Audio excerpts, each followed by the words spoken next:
Assalamu alaikum masu sauraron mu a wannan tasha tamu ta Arewa Fakis TV, tasha da ke kawo muku labarai akan abin da ya shafi dattun jaruman Kannywood.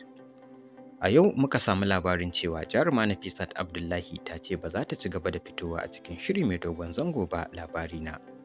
Amma kafin nan, idan wannan shine zuwanka na farko shafin mu, to ka danna mana subscribe da kuma alamar kararrawa domin samun sabbin shirye-shiryen mu idan mun ɗora.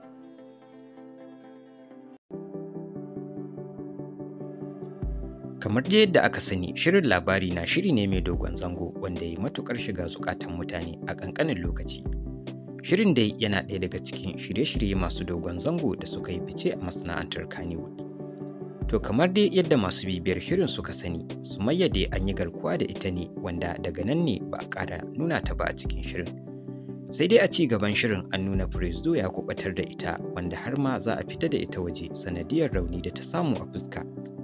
To sai a yau dai Jaruma Nafisat Abdullahi ta wallafa wani rubutu a shafinta na Instagram inda ta bayyana cewa Labarina shiri ne da nake alfahari da shi a duk inda na shiga, sannan kuma Shirin Movies kamfanina ne domin mun jima muna aiki tare.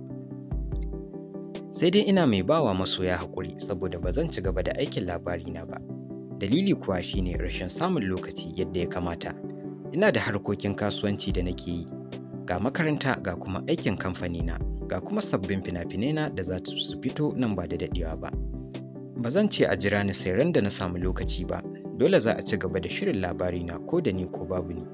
Ina ba dubban masoya haƙuri akan fita daga shirin, sannan alaƙata da Shirin Movies za ta ci gaba da tafiya lafiya. Babu hayaniya ko cin zarafi, Allah kuma ya ba mu sa'a wajen kammala sauran shirin. Masoyan jarumar dai da dama sun nuna rashin jin daɗin su akan fitar ta daga shirin, inda wasu ke faɗin cewa gaskiya bata yi musu adalci ba, wasu kuma na faɗin cewa ai shi kenan shirin Labarina ya zo ƙarshe. To masu sauraron mu, kada ku manta dai ku danna mana subscribe da kuma alamar ƙararrawa domin samun sabbin shirye-shiryen mu idan mun ɗora.